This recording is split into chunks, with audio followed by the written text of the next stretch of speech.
कितने बच्चे हैं मेरे स्कूल में? 20,000 बच्चों में 600 यतीम, 700 ऐसे बच्चे जिनके वालिद ने वालदा को छोड़ दिया, तो 700 बच्चे ऐसे कि उनके माँ या बाप को सीरियस इलनेस है या कैंसर के शिकार हैं या किडनीज खराब है। रमजान के महीने में एक नई चीज मेरे सामने आई, उस पर भी काम कर रहा हूं। मैंने अपने स्कूल के सारे यतीम बच्चों को बुलाया, उन सबको ईद के नए कपड़े दिए, लिफाफे में ईदी दी और उस यतीम के सर पर हाथ रखा और सबको रवाना किया खुशियों के साथ। और फिर एक 50-100 बच्चे खड़े थे, तो मुझे गुस्सा आया कि मैं यतीमों को बुलाया था, ये दूसरे कौन हैं? और गुस्से में गया और चीख कर कहा, यतीमों को बुलाया था, अगर इसमें कोई यतीम है जिसका बाप मर गया है तो हाथ उठाए। तो सिर्फ 2 उठाए 50 में से। मैंने कहा चलो 2 इधर आ जाओ। बाकी लोग क्यों खड़े हैं? मैंने तो नहीं बुलाया था ना।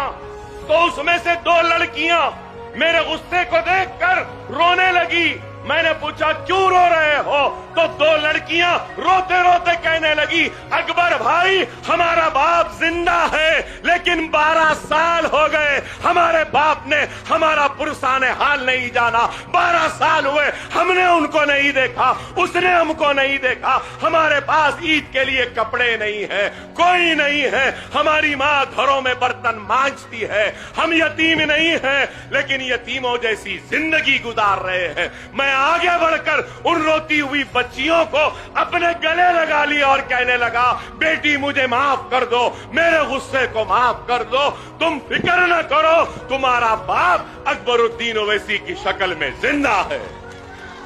और उन सब को भी बुलाया, उनको भी दिया।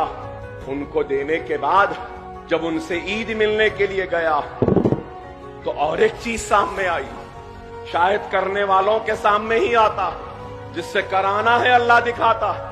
फिर एक 4-5 बच्चियां आई और उन्होंने कहा, हम वो बदनसीब हैं जिनकी मां का इंतकाल हो गया। मैंने हैरत से देखा तो उन लड़कियों ने कहा, अकबर भाई हमारी मां नहीं है और हमारे मां के इंतकाल के 15 रोज में ही हमारी वालिद ने दूसरी शादी कर ली। हमारी सौतेली माँ हमारा ख्याल नहीं रखती। 2 महीने चिचा के पास, 3 महीने नानी के पास, फिर 2 महीने मामू के पास, तो फिर 4 महीने खाला के पास। यूं ही जिंदगी गुजर जाती है।